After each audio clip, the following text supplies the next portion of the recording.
Back on the Juice on the Cuse podcast, Wes Cheng here with you. Let's keep it going on football. We are thrilled to be joined by our great friend and former Syracuse linebacker and defensive captain, Jake Flaherty. Jake, appreciate the time as always. How are you today? Wes, I'm doing great. Thanks so much for having me. How are you?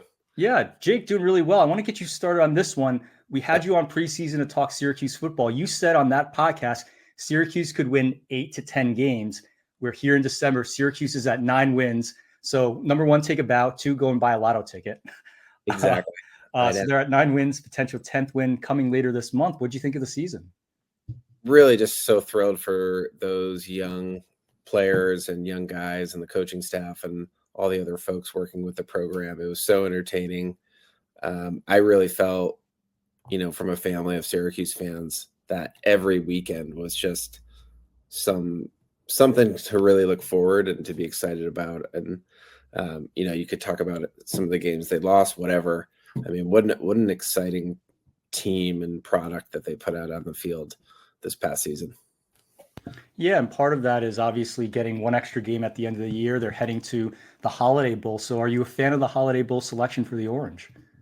I'm happy for them. I think that there was probably a really good reason they chose that bowl. And John Wildhack is a super smart guy. Coach Brown's a super smart guy. So I think there was probably some degree of, hey, let's get some exposure out here on the West Coast. And I know Coach Brown has had, endeavors to get out there more. And, I wonder if they're using it as an opportunity to maybe get recruits, from that area in person, get them into the locker room, guys from whether it be San Diego or LA or even the northern part of the state, and getting them meeting other players and helping them see the excitement. But I'm happy for them. I won't be able to go. I was actually gonna I had my family being in Florida around the time Syracuse was going to get picked for a bowl, but unfortunately we didn't get the bid down there. But nonetheless, super pumped for them.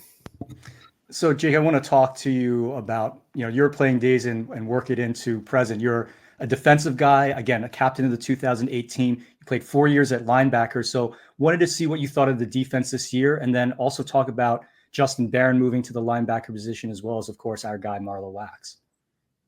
Yeah, no, great question. I think when we last spoke, we had talked about how much they improved from game 1 to 2 or 2 to 3. I can't remember actually, but I think they just, they still have some work to do, like obviously like every defense in the country, but, really just super encouraged with their level of play.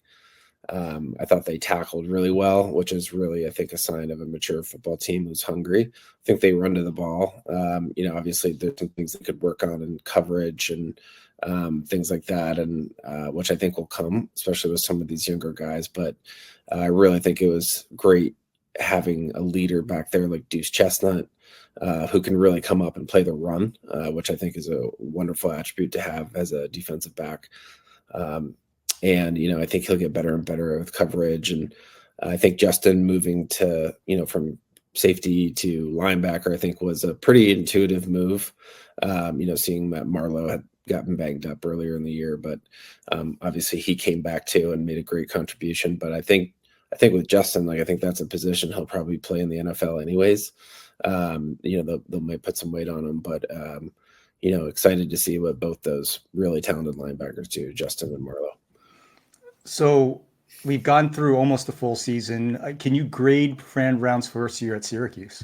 I give him a 10 out of 10, man. Like I'm just super happy for him. You can kind of tell from the get-go that things were just different, and the level of intensity you saw there on the sideline and just the passion, and it's just really great to see. And I really hope he sticks around. I think he'll probably get, attractive offers from other teams and maybe in the NFL too. But, we really just hope that he, fulfills his promise to the university and sticks around, and because I think he's going to win a ton of football games. And Jake, we'll get you out of here on this one.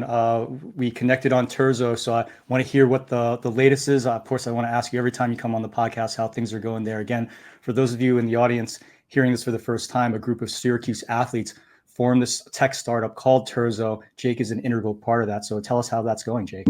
Yeah, thanks for asking. We just keep taking steps forward, and we've had some pretty big customer wins in the last since we've last talked. Major household names that you've heard of that make products that you use every day, and some you've never heard of because they own all the companies that we know of. But some really fascinating brands and customer wins there, and so we're just the Chorizo train just keeps chugging down the tracks, and we just keep having these great things happen. And we're about 5 years old now, and I just keep seeing us improving and getting better and winning. Oh man, 5 years already, Jake. That's incredible. I know. I've only been there for 4 come April 1st, but obviously started helping the guys get off the ground and doing what I could with investor intros and things like that. And but it's crazy, man. Like I can't believe it's been almost 4 years come April.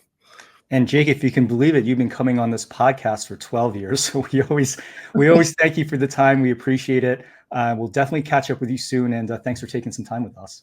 Awesome, man. Thanks, Wes. Great job.